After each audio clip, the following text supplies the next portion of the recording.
네, 요한복음 3장 20절에서부터 21절까지.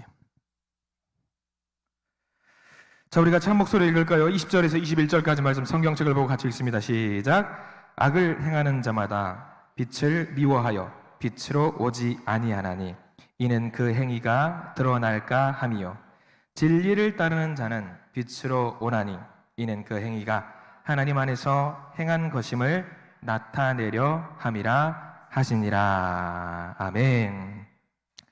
자, 우리가 수요일날 신약 성서를 쭉 보고 있습니다. 오늘 몇 번째 시간인지 아시는 분? 예, 감사합니다. 9번째 시간입니다. 잘 가지요? 쭉 잘 가고 있습니다. 자, 한번 오늘 말씀을 보기 전에 한번 퀴즈를 한번 내볼게요. 자, 이게 뭐죠, 여러분들? 처음 보세요? 네, 성경책이라는 거예요, 여러분들. 이게 성경책이라고 하는 겁니다. 성경책은 무엇과 무엇으로 구성이 되어 있습니까? 창세기부터 나왔어. 보통 이제 우리가 구약과 신약으로 나뉘고는 하죠. 신약은 보통 예수님과 제자들의 이야기를 다루고 있고요. 구약은 이스라엘 백성들의 역사에 대한 이야기를 다루고 있습니다. 그러면 구약에도 여러 가지 내용들이 담겨 있는데 구약의 중반 후반부로 넘어가면 보통 어떤 성경이라고 우리가 이야기를 해요? 세분화시켜서 할 때 예언서라고 합니다. 예언서. 좀 이제 어려워지지요? 공부니까. 자, 예언을 하면은, 예언이라는 말은 무슨 말이에요? 앞에 일어날 일을 미리 말한다라는 내용이 담겨 있겠죠? 근데 우리가 예언서라고 했을 때에 뭐 쪽집게 마냥 야, 넌 내일 뭘 할 거야 그런 걸 말하는 게 아니라 성경에서 말하는 예언서라는 것은 하나님의 말씀을 선포하는 내용이 담겨 있는 걸 예언서라고 보통 이야기를 해요. 그럼 여러분들이 알고 있는 예언자들이 누가 있을까요? 예언자. 그러니까 뭐 앞날을 본다라는 개념이 아니라 하나님의 말씀을 선포했던 예언자들이 있을 거 아니에요? 여러분들이 알고 있는 유명한 선지자가 누가 있습니까? 이사야, 예레미야. 가장 친숙한 이시성을 가진 이사야 선지자죠. 네. 그 예레미야도 있겠고 뭐 여러 명. 자, 그럼 여기서 여러 선지자들이 성경책 보면 다 나와요, 여러분들. 네, 다 나와요. 쭉 나오는데 구약 성경의 마지막 예언자는 누굴까요? 구약 성경. 말시성을 가지고 있는 말라기가 구약 성경에서의 마지막 예언자입니다. 자, 그럼 좀 더 나가 보겠습니다. 구약의 마지막 예언자는 누굴까요? 구약 성경과 구약은 다릅니다. 약간 개념이 달라요. 아리까리 하시죠? 이거 진짜 작년 1월 11일 날 여러분들 말씀드렸던 내용이에요. 작년 1월 11일 날 구약의 마지막 예언자는 세례 요한입니다. 기억이 나실 거예요. 예언자라는 이름을 갖고 있는 마지막 예언자, 구약 성서가 아니라 구약의 마지막 예언자는 세례 요한이에요. 그래서 세례 요한을 끝으로 예언자가 있어요, 없어요? 더 이상의 예언자는 없습니다. 그래서 세례 요한을 어떤 사람이라고 생각하면 되냐면 구약과 신약을 이어주는 선지자, 예언자라고 우리가 이해하면 세례 요한을 이해하는 데 굉장히 큰 도움을 받습니다. 비록 우리가 신약 시대에 신약 성경에서 활동한 세례 요한이지만 세례 요한은 엄밀히 말하면 구약의 예언자예요. 옛날에 예수님 살던 시절에 구약과 신약이 나뉘어져 있었어요, 없었어요? 그때는 나뉘어져 있지 않았어요.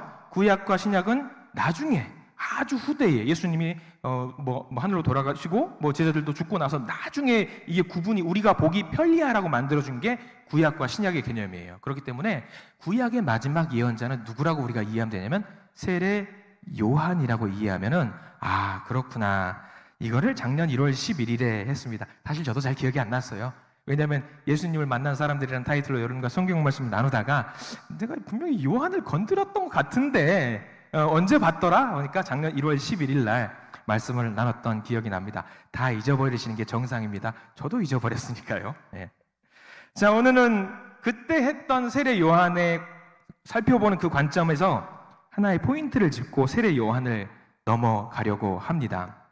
우리가 이제 가스펠 프로젝트라고 하는 이 교재를 통해서 중심으로 진행하는 것인지라 관점이 조금 다르기는 합니다. 근데 우리가 오늘 세례 요한이라는 타이틀 그 사람을 만나보면서 기억해야 될 단어가 있어요. 오늘 성경 공부를 끝났을 때 세례 요한 하면 이런 사람이었구나. 이 단어 하나는 꼭 짚고 집으로 돌아가시기를 부탁을 드립니다. 자, 이 단어입니다. 겸손이라는 단어예요. 우리 교재에서도 겸손이라는 단어, 겸손한 사람이라는 단어로 세례 요한을 이야기를 하고 있지요. 세례 요한은 우리 성경 공부를 하시는 분들은 오래도록 성경을 보셨던 분들도 있고 평생을 성경을 공부하신 분도 계시고 이제 막 신앙생활을 시작하는 다양한 분들이 계세요. 세례 요한은 어떤 사람이냐면 예수님이 공생의 기간에 활동하기 이전에 그 길을 미리 닦았던 사람이에요. 예수님의 오시는 것을 가장 마지막으로 예언자들이 구약시대에 많이 예언을 했어요. 나중에 예수님이 오실 것이야. 하나님의 아들이 이 세상에 오실 것이야 라고 많이 예언을 했고 그 마지막 예언을 했던 사람이 세례 요한인 거죠. 그래서 이 요한을 끝으로 이제 예수님이 등장을 하는 거죠. 이 요한이 마지막으로 예수님이 오시던 그 길을 닦았던 사람이라고 우리가 보면 될 것 같습니다. 자, 여러분들 교재가 있으시다라고 한다면은 이게 우리가 살펴볼 거예요. 그분이 세례 요한이 어떻게 이제 예수님의 길을 기다리고 준비했는지를 알 수가 있어요. 교재 97페이지에 보면은 나와 있습니다. 97페이지 하단에 이렇게 나와 있는 문장이 있어요. 한번 찾아보시기 바랍니다. 같이 한번 읽어볼 거예요. 97페이지 제일 하단에 있는 문단입니다.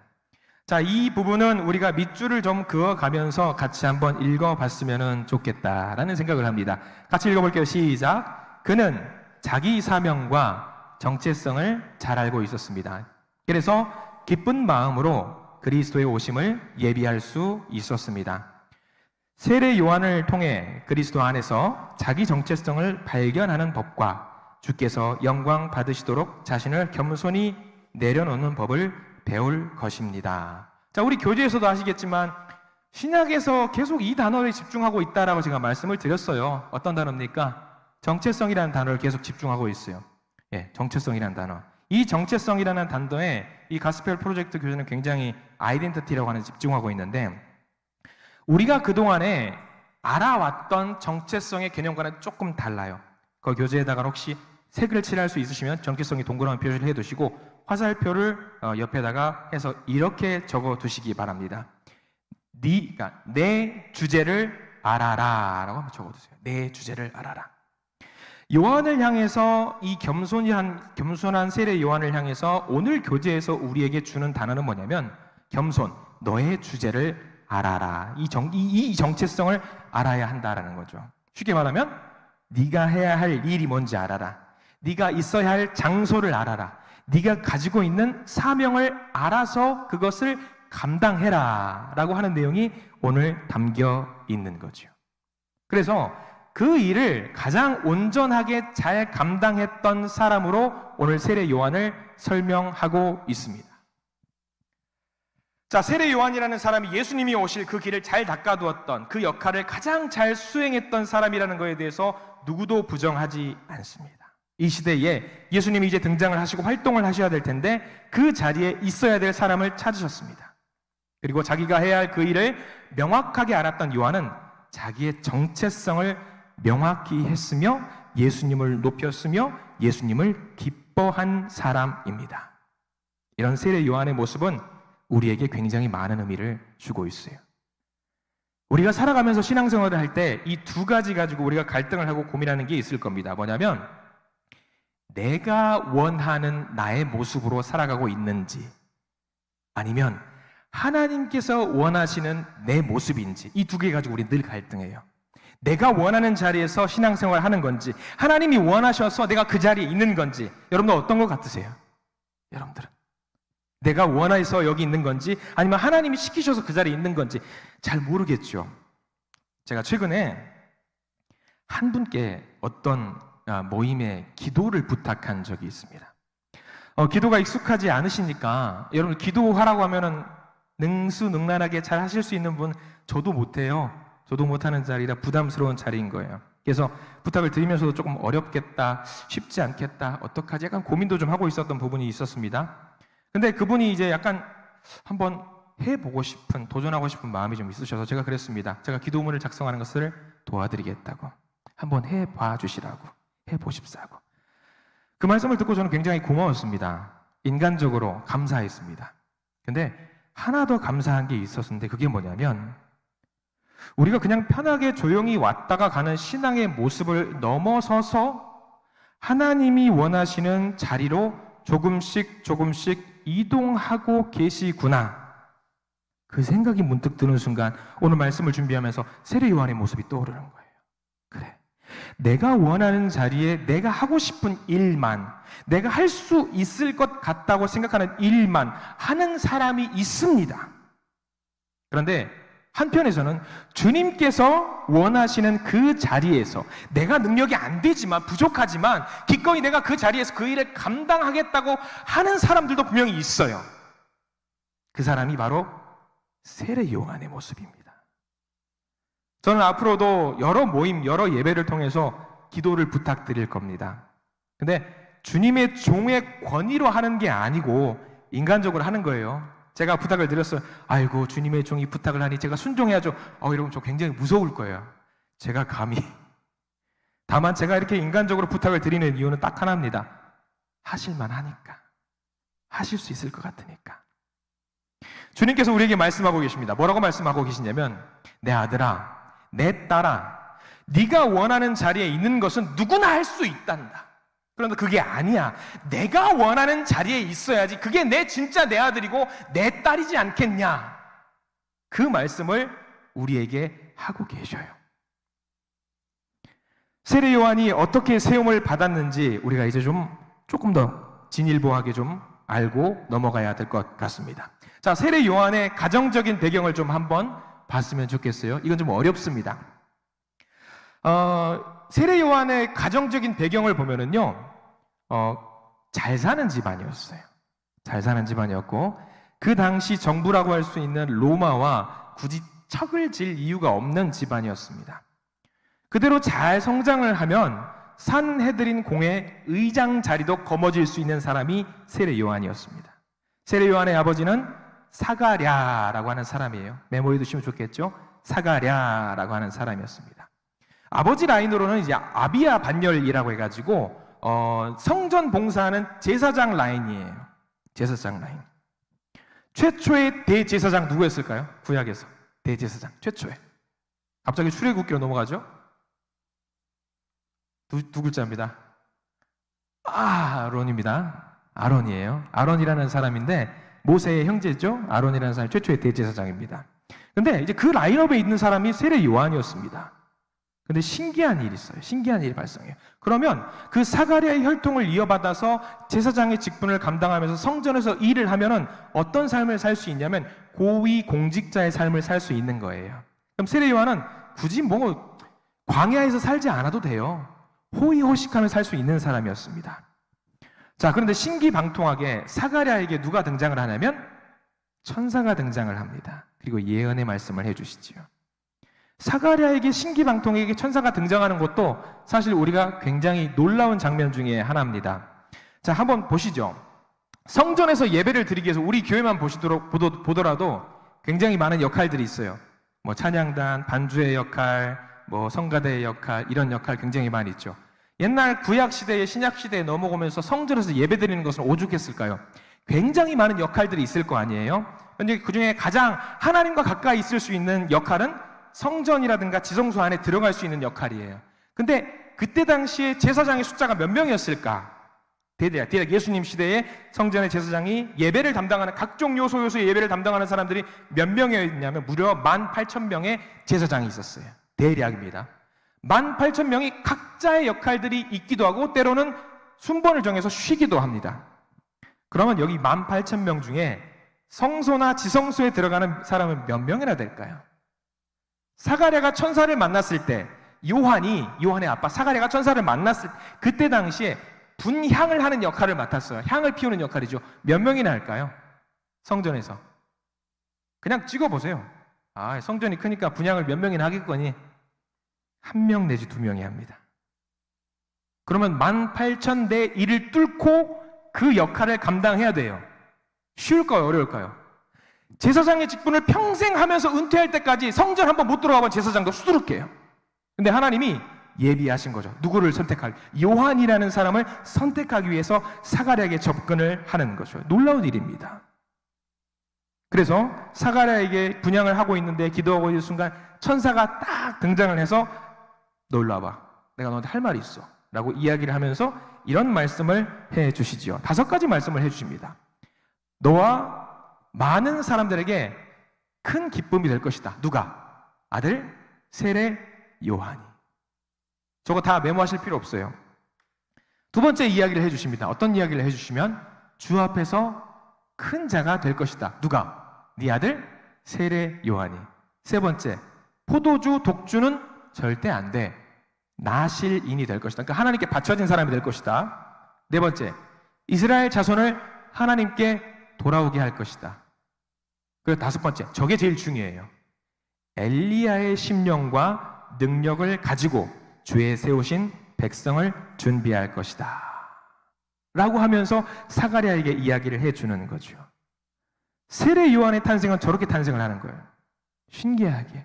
하나님이 천사를 통해서 말도 안 되는 확률을 뚫고 성전으로 들어오게 만들어서 거기서 1대1로 독대하면서 사가랴에게 이야기를 해주는 말씀. 이게 세례 요한의 탄생인 거예요. 그냥 탄생도 아니에요. 너는 아들을 낳을 거야. 이것도 아니에요. 네 아들이 나올 건데 네 아들은 저런 일을 감당할 사람이야. 라고 이야기를 해주면서 태어난 게 세례 요한입니다. 선택된 사람이었어요. 선택된. 요한의 입장에서는 성장하면서 그랬겠죠. 아니 나 아빠 밑에서 열심히 배워서 공무원과 같은 역할을 해도 되는데 편히 살아도 되는데 굳이 저런 일을 해야 되나? 어려서부터 꾸준하게 아마 교육이 있었을 거예요.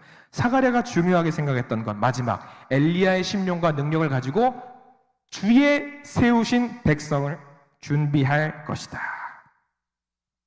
아마 이 말을 요한은 숱하게 많이 들었을 거예요. 굉장히 많이 들었을 거예요. 야, 아들아, 너는 주님이 오실 그 길을 미리 닦는 사람이야. 미리 닦는 사람이야. 그래서 그 일을 감당하기 위해서 최선의 노력을 다한 세례 요한이었을 것입니다. 세례 요한은 그런 사람이었어요. 그러면서 어려서부터 배웠죠. 자기 주제를 아는 거예요. 자기 정체성을 아는 거예요. 나는 무슨 일을 해야 되는지 알고 있었던 거죠. 이 세례 요한이 우리에게 주는 의미가 굉장히 큽니다. 굉장히 커요. 내가 원하는 일이 아니라 하나님이 원하시는 일을 감당해야 되는 사람이구나, 내가. 시대가 감에 따라서 우리 교회도 보면 믿음의 트렌드가 좀 있습니다. 옛날을 한번 생각해 보시기 바랍니다. 20년, 30년 전에 보면은 교회는 어떠냐면 보통 부흥 집회 한다라고 그러면 막 쫓아가요. 열심히 쫓아가서 같이 품앗이 마냥 예배도 드려보고 같이 뜨겁게 기도도 하고는 그랬습니다. 재밌었어요. 좀 불편했죠. 참으면서 으쌰으쌰 했습니다. 근데 지금은 좀 어때요? 지금 주변을 교회를 한번 쭉 둘러보세요. 개인주의적인 성향들이 교회에 녹아 들어가서 내가 너를 방해하지 않을 테니까 너도 나를 방해하지 않았으면 좋겠어. 난 그냥 주일에 예배만 드리고 갈 테니까 건드리지 말아줄래? 이런 경향들이 굉장히 많이 있어요. 좀 안타까운 일이죠. 예전에 섬기던 교회에서 신학생 한 명과 이런 대화를 나눈 적이 있어요. 이제 막 대학을 신학교를 입학한 신입생이었어요. 저는 그때 굉장히 놀랐었는데 그 신학생은 교회에서 거의 전액 장학금 수준의 장학금을 받고 교회에서 섬기고 있었던 친구고요.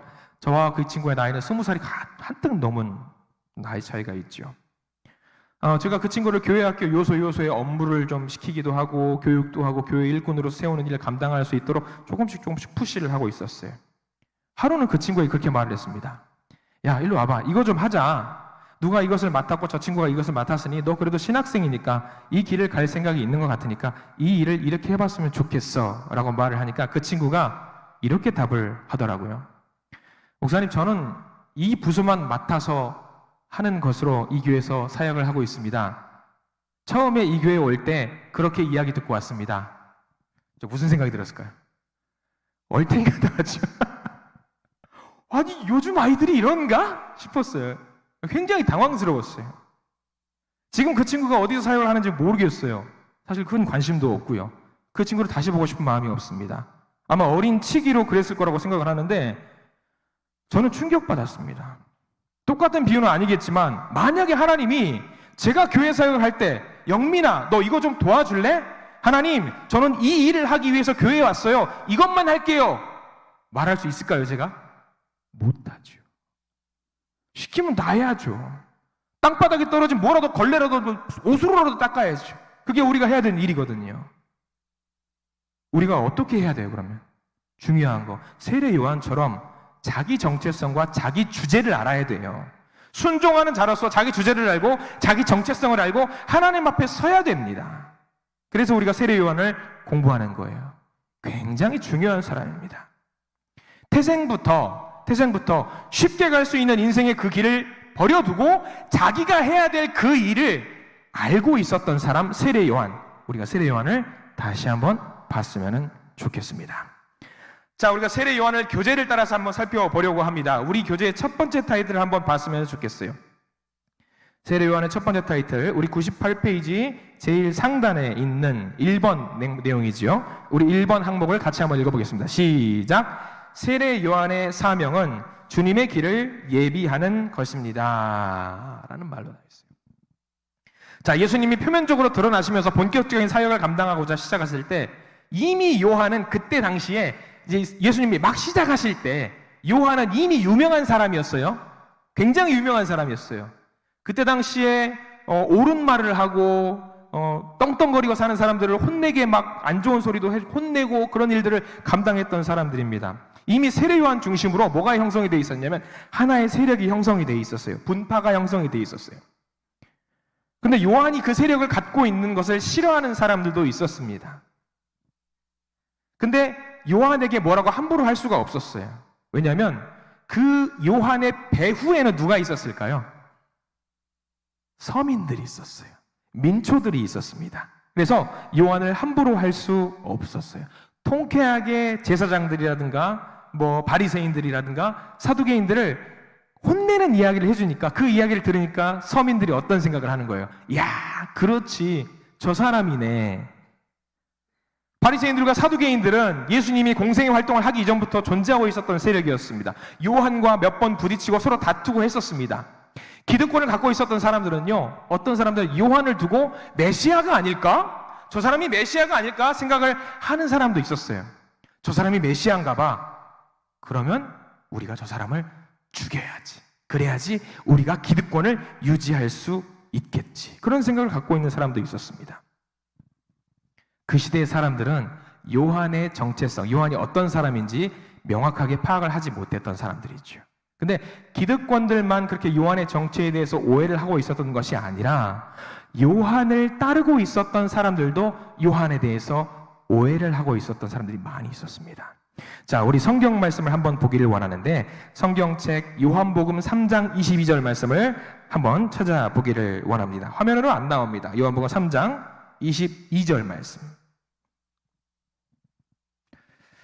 자, 우리 세례 요한에 대해서 한번 볼 텐데 요한복음 3장 22절 말씀을 보면 이렇게 나와 있습니다. 같이 한번 읽어볼까요? 시작! 그 후에 예수께서 제자들과 유대 땅으로 가서 거기 함께 유하시며 세례를 베푸시더라 라고 나와 있어요.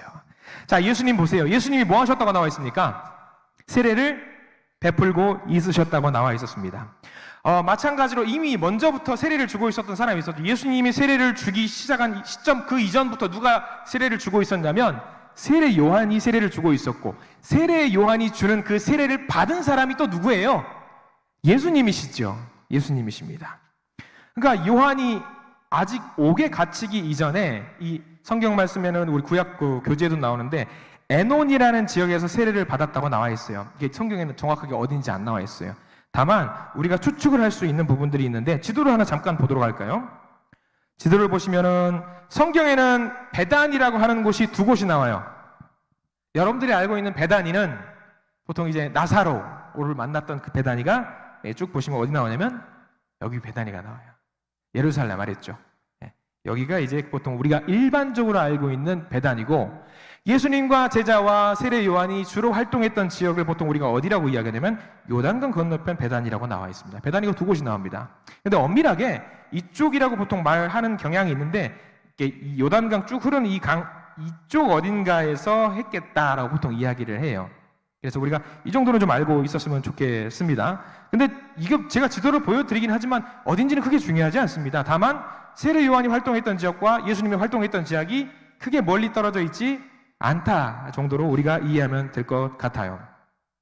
중요한 건 이제 여기서 요단강 건너편의 베다니에서 보통 활동들을 많이 하셨다고 나와 있으니까 여기서 활동을 하시면서 가까이 있었으니까 세례 요한의 제자들이 무슨 생각을 하게 되냐면, 무슨 생각을 할까요?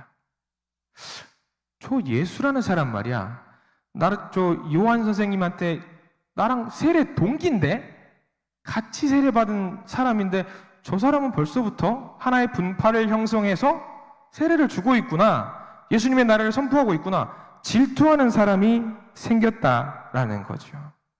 저기서 벌써 뭐 하는 거야? 우리 요한 선생님을 따를 생각을 해야지, 자기 혼자 무언가를 하고 있네라는 이야기들을 하는 거죠.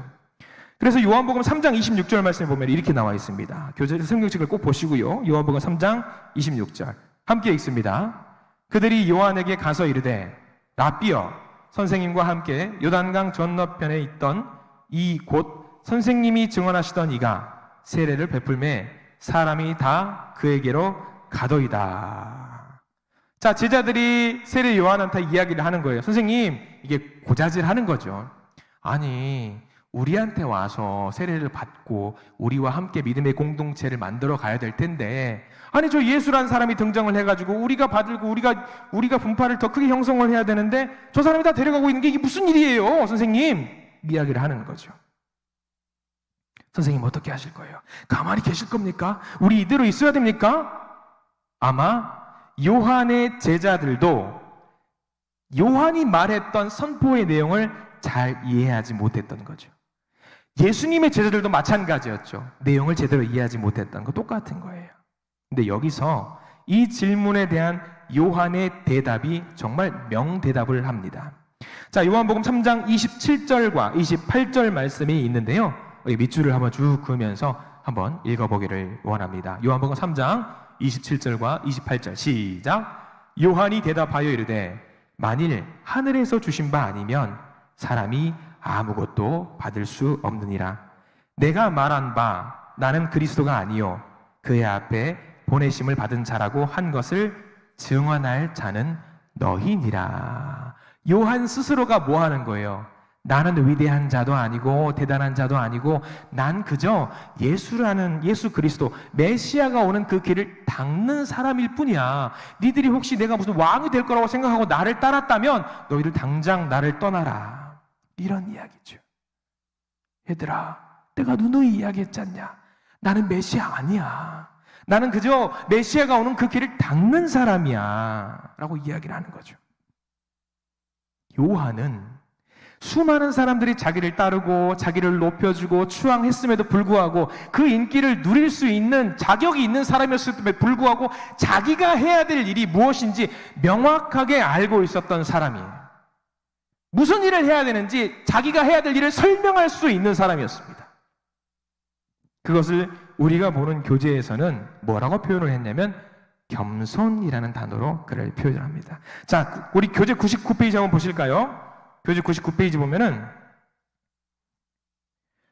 교재 90페이지 첫 번째 문단에 보시면 이런 내용이 나와 있습니다. 쭉 한번 읽어볼 거예요. 천천히 시작. 세례 요한의 대답에는 겸손이 배어 있었습니다. 그는 예수님의 사역 성장의 결과가 속임수나 종이나 휘파람이나 일색이 마케팅 전략이 아니라 하나님께 있다고 보았습니다. 나아가 요한은 자신의 사역이 예수님의 사역을 예배하는 것임을 알고 있었습니다. 그래서 제자들에게 자신은 그리스도가 아니며 진짜 그리스도께서는 더 위대한 일을 하실 것이라고 상기시켰습니다. 세례 요한의 대답에서 주목할 점은 그가 그러한 변화를 만족스럽게 받아들이고 있다는 것입니다. 그는 자기 역할이 사람들에게 그리스도를 가리켜 보이는 것임을 알았기에 자신 있게 겸손할 수 있었습니다. 우리 교재 거기 밑에다가 한번 자신 있게 겸손할 수 있었습니다 부분에 한번 밑줄을 좀 그어볼까요? 자신 있게 겸손할 수 있었습니다. 자신 있게 겸손할 수 있었습니다. 그거죠. 내가 할 일은 여기까지. 주님 감사합니다. 내가 이 일을 할 수 있게 만들어주셔서 감사합니다. 주님을 찬양합니다. 주님께 영광을 올려드립니다. 이 말을 할 준비를 늘 하고 있었습니다. 자기 정체성을 정확하게 알고 있었던 사람입니다. 우리 요한의 모습을 통해서 큰 가르침을 얻기를 원합니다. 우리 믿음 생활하면서 때로는 우리가 높아지려고 할 때가 있어요. 신앙생활 하면서 내가 뭘 해야 되는지 감을 못 잡을 때가 있습니다. 명심하시기 바랍니다. 교회에서 뭔가 있어 보이려고 하지 마세요. 뭔가 대단한 존재라고 생각하지도 마십시오. 특히 어떤 일들이 진행되고 사역의 흐름이 있을 때 내 일이 아니라고 빠지지도 마십시오. 가장 낮은 곳에서 가장 천한 일을 하시기 바랍니다. 사람들이 할 것 같지 않아 아무도 안 할 것 같은 그 일을 하시기 바랍니다. 요한이 했던 그 마음을 먹고 교회 사역을 감당하실 수 있는 저와 여러분들이 되시기를 부탁을 드립니다. 이렇게 신약 초반기에 정체성 이야기가 또 나옵니다. 그때에 우리가 예전에 봤던 정체성 이야기는 예수님의 족보 이야기였지만 지금 요한이 갖고 있는 정체성은 뭐냐면요, 철저하게 낮아지는 겸손의 정체성이에요. 겸손. 내가 낮아지고 지극히 더 낮아지는 그 자세. 나는 죽고 의미 없고 낮아지고 광대가 되고 바보가 되어서 그 다음 어떻게 합니까? 예수를 높이고 그분의 일을 감당하게 만드는 그 길을 닦는 일. 우리 모두가 그 일을 감당하시기를 간절히 부탁을 드립니다. 세례 요한은 이렇게나 겸손한 사람이었습니다.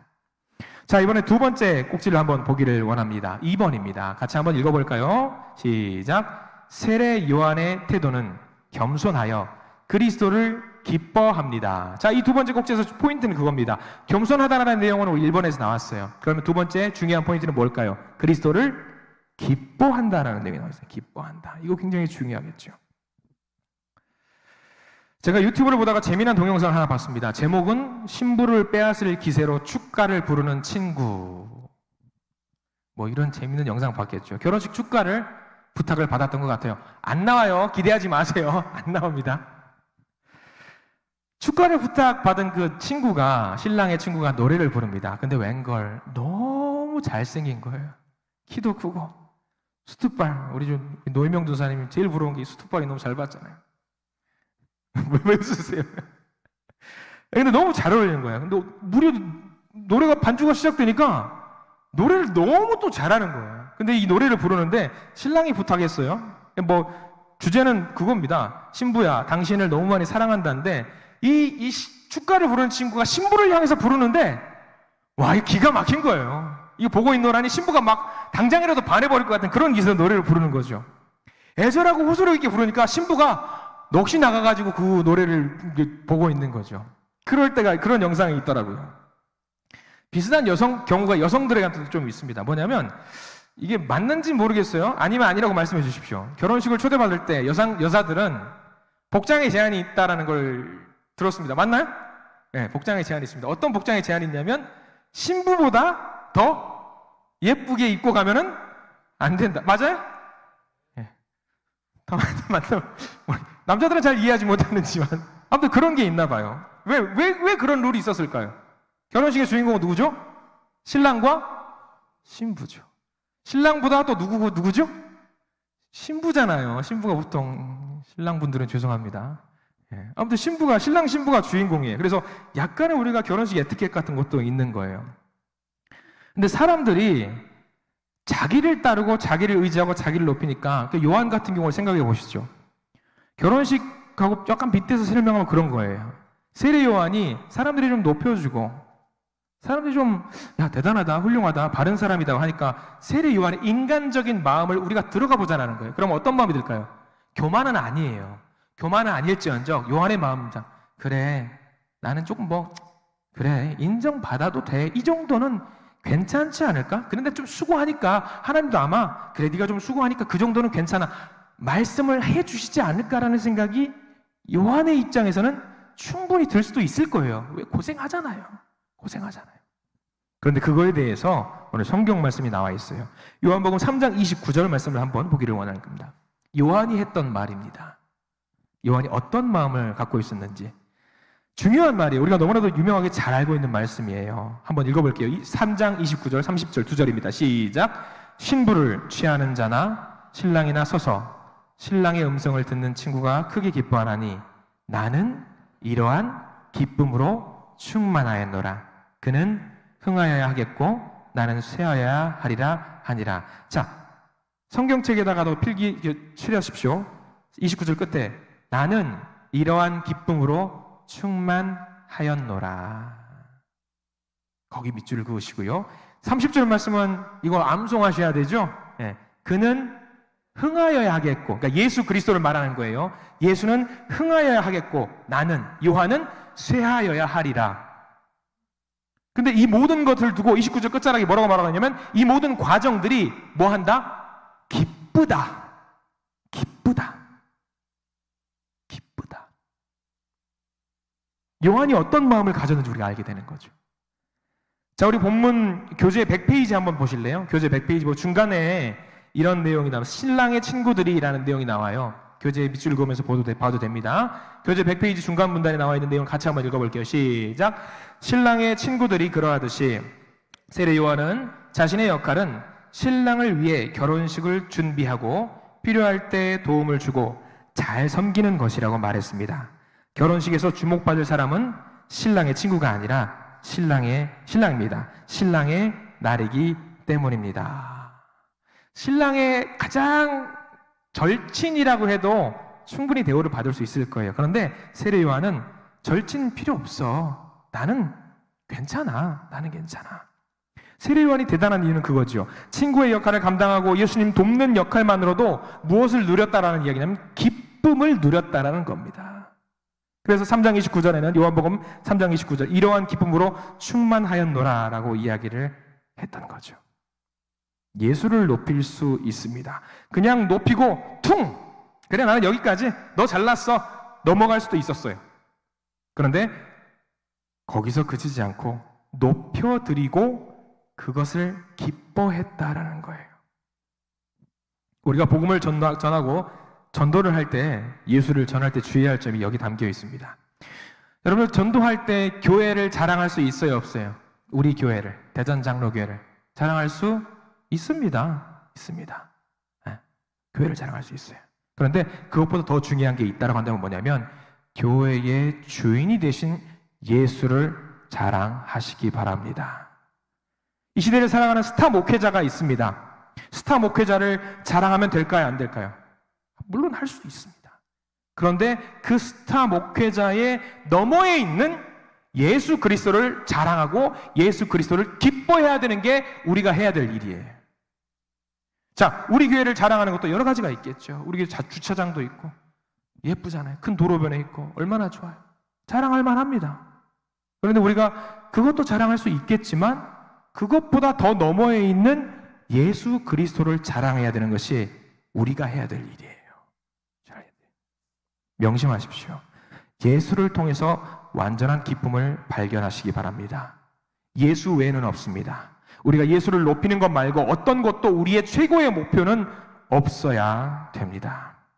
우리 교재 101페이지에 제일 상단부에 문단이 있습니다. 101페이지에 세례 요한은으로 시작하는 문단이 있는데요. 같이 한번 읽어보기를 원합니다. 101페이지 상단부에 함께 읽습니다. 시작. 세례 요한은 우리가 어디서 기쁨을 찾아야 하는지를 가르쳐주는 본보기가 됩니다. 우리는 예수님이 만물 위에 높임을 받으시는 것을 목표로 삼고 이를 위해 행동해야 합니다. 하나만 더 넘어가 볼게요. 자, 같이 읽습니다. 시작. 그러므로 우리는 자기 이름이 아닌 예수의 이름을 높이고 주님을 전하는 겸손한 자세를 취해야 합니다. 우리 교재 거기다가 이 부분에 밑줄을 좀 그어두십시오. 우리가 해야 될 겁니다. 자기 이름이 아닌 예수님의 이름을 높이고 주님을 전하는 겸손한 자세를 취해야 됩니다. 우리가 집중해야 될 것이 무엇인지 알아야 돼요. 우리가 집중해야 될 것이 무엇인지, 우리가 기뻐해야 될 것이 무엇인지 명심하시기 바랍니다. 우리가 해야 될 것이 무엇인지 명확하게 기억을 하시기 바랍니다. 예수를 향한 것이 아니면, 예수를 위한 것이 아니면 우리가 굳이 집중해야 할 필요가 없을 수도 있어요. 예수가 중심이 돼야 됩니다. 자, 이제 마지막 세례 요한을 통해 우리가 마지막 세 번째를 보기를 원합니다. 세 번째 꼭지점인데요. 같이 한번 읽어볼게요. 시작. 세례 요한의 메시지는 경고와 증거로 가득했습니다. 우리 성경 말씀은 요한복음 3장 36절 말씀입니다. 굉장히 중요한 성경 말씀이에요. 여기 밑줄을 그어두시고 같이 한번 읽어보기를 원하는데요. 요한복음 3장 36절 시작. 아들을 믿는 자에게는 영생이 있고 아들에게 순종하지 아니하는 자는 영생을 보지 못하고 도리어 하나님의 진노가 그 위에 머물러 있느니라. 사람이 이제 그게 있어요. 학생이 시험을 봤어요. 공부를 잘하는 학생이에요. 뭐 예를 들어서 영어 시험을 봤다고 쳐볼게요. 근데 시험을 잘 봤는데 전체 한 30개 문항 중에서 2개를 틀렸어요. 시험을 잘 본 거예요? 못 본 거예요? 엄청 잘 본 거죠. 90점 넘은 거잖아요. 잘한 거죠. 이것도 잘한 게 아니라고 생각하시는 분들은 도대체 자녀 교육을 어떻게 시키시는지 모르겠습니다만은 엄청 잘하는 거예요. 대단히 잘한 거죠. 그런데 시험을 보는 공부를 잘하는 학생들은 30개 문항 중에 2개 틀려서 28개를 맞았다고 할지라도 28개를 맞았다는 것에 초점을 맞을까요? 2개 틀렸다는 것에 초점을 맞출까요? 2개 틀렸다는 것에 초점을 맞춰요. 이게 사람의 본능이에요. 자, 우리 3장 36절 말씀을 천천히 한번 보셔요. 굉장히 재밌는 말씀이에요. 아들을 믿는 자에게는 영생이 있고 아들에게 순종하지 아니하는 자는 영생을 보지 못하고 도리어 하나님의 진노가 그 위에 머물러 있느니라. 자, 여러분들 여기서 2가지 항목이 나오는데 어떤 게 더 눈에 들어오십니까? 나중에 답을 드리겠습니다. 우리 교재 102페이지 볼까요? 교재 102페이지 보시면 밑에서 2번째 문단에 이런 내용이 나와 있다라고 해요. 한번 읽어보기를 원합니다. 세례 요한은 나와 있죠. 시작. 세례 요한은 예수님의 정체성에 관해 증언하는 동시에 예수님을 거절할 경우 맞아야 하는 결과에 관해서도 경고했습니다. 그는 영생을 거부하는 이들에게 하나님의 진노가 있을 것이라고 말했습니다. 예수님을 믿지 않거나 그분의 증언을 거부하는 자들은 하나님의 진노를 받게 됩니다. 하나님은 선하시며 악을 의롭게 판단하시기 때문입니다. 그들이 이 사실을 알든지 모르든지 관계없이 그들은 패망의 길에 있는 것입니다. 요한의 시대를 사는 사람들은요, 요한의 메시지가 어떤 말이었을까요? 칭찬의 말이었을까요? 벌주는 말일까요? 어떤 말로 들렸을까요? 아니 요한의 시대를 가지도 마시죠. 여러분들 한번 이런 오늘 예배당에서 말씀을 전하는 메시지들 말 들어보면은 목사님께서 선포하는 메시지들이 좋은 말들을 선포하실 때도 있고 벌주는 말들을 할 때도 있고 섞을 때도 있어요. 그럼 우리가 예배당을 끝나고 보통 나갈 때 대부분의 사람들은 어떤 말씀을 기억해요? 너 똑바로 살지 않으면 벌 받을 거야 라는 말을 우리가 관심을 두고 거기만 기억하고 예배당을 나가는 경우, 그러니까 무서운 선포의 말로 받아들이는 경우가 많이 있습니다. 이제 우리 큰일 났다, 무서운 시대가 도래했다, 하나님의 선포가 이제 시작이 될 거다. 대부분의 요한에 있었던 사람들의 선포의 말씀은 그런 말씀으로 사람들이 받아들였습니다. 그런데 요한의 말은요, 선포하는 말은요, 잘 보셔야 돼요. 우리가 읽었던 요한복음 3장 36절 성경책을 잘 보셔요. 밑줄 그어가면서 들어보세요.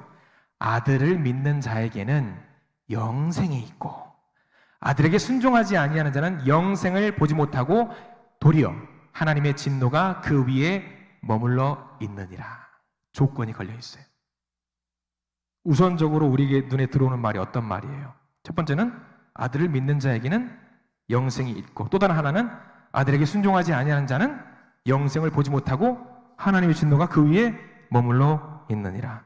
여러분들은 어떤 게 1번이 먼저 보이세요? 2번이 먼저 보이세요? 둘 다 안 보이세요? 큰일 나는데 그러면 1번이 먼저 보세요? 2번이 먼저 보세요? 그리고 정해야 돼요.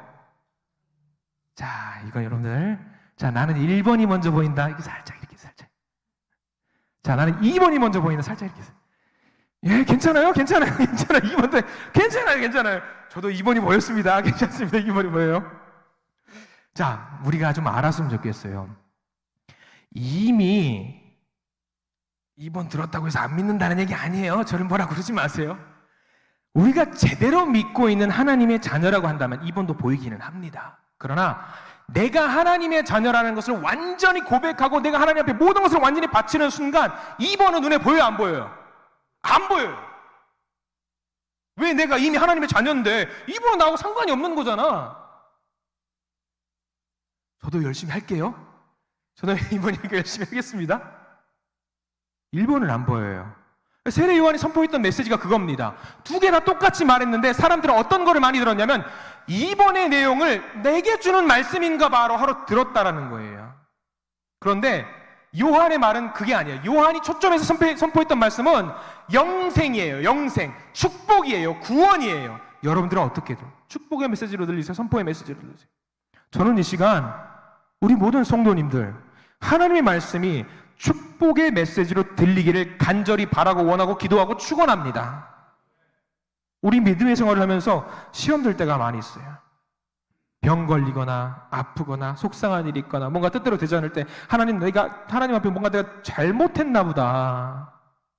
어떤 분들은 또 이렇게 고백합니다. 이 어려움을 극복해서 하나님께 영광을 돌려야겠다. 이 둘 중에 어떤 것이 맞는지 사실 정확하게 알 길은 없습니다. 다만 우리가 온 마음과 정성을 다해서 믿는 자라고 한다면 내가 겪고 있는 모든 고난과 시련, 심지어 축복까지도 하나님께서 인도하시는 거라는 것을 깨달아 알고 하나님께 감사하실 수 있는 저와 여러분들 되시기 바랍니다. 그게 요한이 선포한 거예요. 하나님이 우리를 혼내실 때 있어요. 왜 없겠습니까? 여러분 자녀 혼내보셨죠? 혼낼 때 있어요. 왜?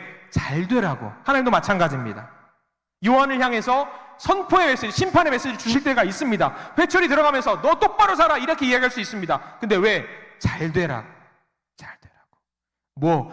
내가 축복을 줄 텐데 받아가라고. 내가 영생을 줄 텐데 받아가라고. 어떤 면에서는 분명히 경고의 메시지겠죠. 경고의 메시지. 자, 우리 교재 103페이지 상단에 있는 내용이 있어요. 자, 103페이지 상단 문단, 그러나로 시작하는 문단인데 한번 읽어볼게요. 시작. 그러나 하나님은 말씀을 지키시는 분이므로 죄 가운데 있는 자들이 하나님의 심판을 받게 될 날이 올 것이라고 선포하십니다. 세례 요한은 단순히 그리스도의 영광을 전할 뿐만 아니라 하나님의 진노에서 구원받는 길에 관해서도 증거했습니다. 이 교재 이 부분 밑줄 그으십시오. 그리스도의 영광을 전할 뿐만 아니라 하나님의 진노에서 구원받는 길에 관해서 증거했습니다.